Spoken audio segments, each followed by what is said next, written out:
It's a simple but poignant story that compels the audience to value love and desire. Sometimes what we desire and love may not be the best thing to do. Sometimes we make decisions which are emotional and lack proper understanding about, and they end up defining and shaping our whole life. Good day. I am Charlotte Salvador, Bachelor of Secondary Education, major in English from Black 304. In this story, we come across such a young pair of teenagers. They are completely enamored with each other and want to tie the wedding knot even though they are still young.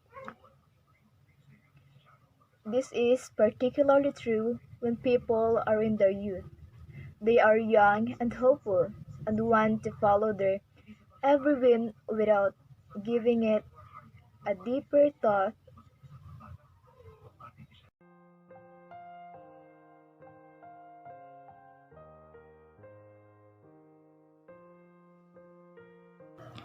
There it was what he had to say, and over which he had done so much thinking.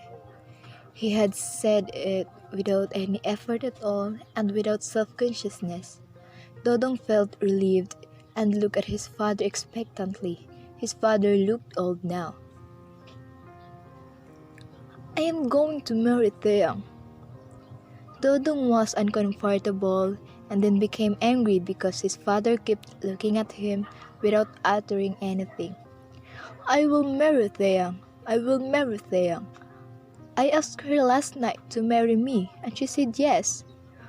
I want your permission. I want it."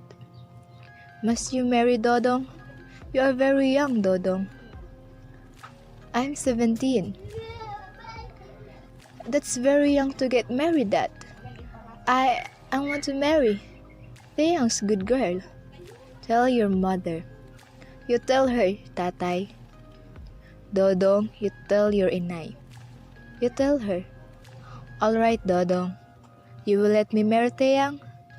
"Son, if that is your wish, of course." There was a strange, helpless light in his father's eyes. For a while, Dodong even felt sorry for him about the deceased thought. Then he confined his mind to dreaming of Theang and himself. Sweet young dream. Dodong stood in the sweltering noon heat, sweating profusely so that his camiseta was damp. He was afraid. He felt afraid of the house, afraid also of Theang. "Come up, Dodong. It is over." "Dodong, Dodong." "It is a boy." "Dodong, you come up. You come up, Dodong. Dodong." "I'll come up." "Theang?" "She's sleeping, but you go in." Blas was not Dodong's only child. Many more children came. For 6 successive years, a new child came along. Dodong did not want any more children, but they came. It seemed that coming of children could not be helped. Dodong get angry with himself sometimes. Theang did not complain, but the bearing of children told on her. She was shapeless and thin now, even if she was young. She cried sometimes, wishing he had not married. She did not tell Dodong this, not wishing him to dislike her. Yet, she wished she had not married, not even Dodong, whom she loved. There has been another suitor, Lucio, older than Dodong by 9 years, and that was why she had chosen Dodong. Lucio had married another after her marriage to Dodong, but he was childless until now. She wondered if she had married Lucio, would she have borne him children? Maybe not either. That was a bitter lot. But she loved Dodong. One night, as she lay beside his wife, he rose and went out of the house. "Blas, why won't you go to sleep?" "I just can't." "You better go to sleep. It is late."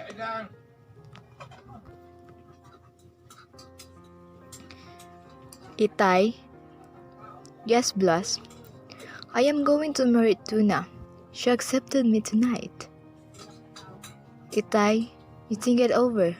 I love Tuna, and I want her. Come to the backyard with me.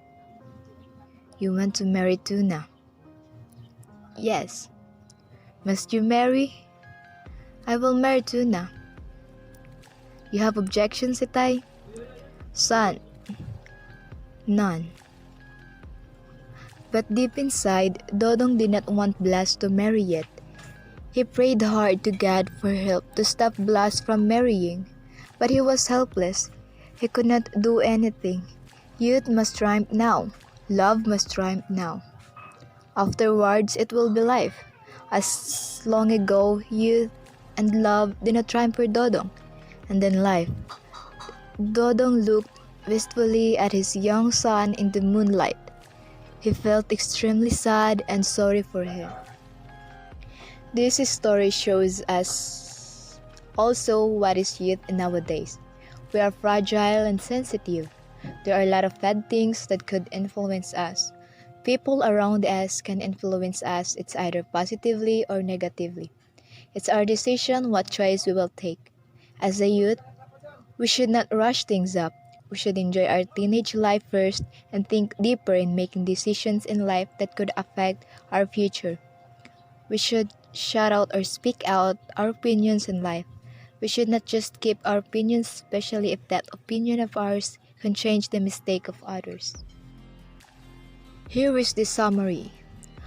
Footnote to Youth by Jose Garcia Villa. Dodong is 17 years old when he wanted to marry Taeyang and asked for his dad's permission.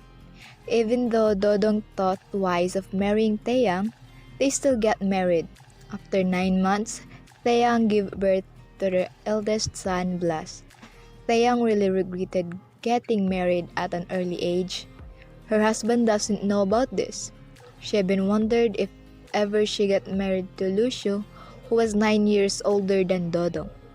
When their son Blas turned 18, he told his father Dodong that he would marry Tuna. Dodong didn't reject or complain. He just talked to his son that he should not be rushing to marriage, and Dodong doesn't want his son to experience and be like him at the end. This story tells us that we all have a choice. Our past is not a hindrance to change our future. Kung ano ang puno, siya rin ang bunga, this saying is partly true. Partly, it is because all of us have choices. We can change the mistakes that our ancestors had done.